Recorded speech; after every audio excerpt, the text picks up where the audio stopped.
रामकृष्ण हरी.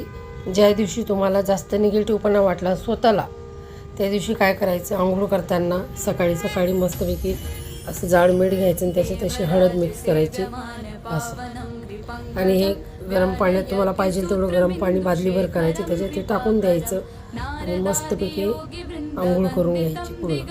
त्या दिवशी साबण नाही लावायचा, कारण याचा इफेक्ट म्हणजे खूप छान आहे. कारण निगेटिव्हपणा लगेच निघतो हे सर्वांनाच माहिती आहे, पण तरी पण मी हा व्हिडिओ खास तुमच्यासाठी करते. कारण बाहेर जाऊन आल्यानंतर दुसऱ्या दिवशी खूप थकवा येतो, सकाळी असं वाटतं उठू नये, मला खूप त्रास होतो आहे असं वाटतं. मग त्या दिवशी सकाळी सकाळी असं मस्तपैकी आंघोळ करायची, हळद आणि मीठ, जाड मीठ बघा, हळद.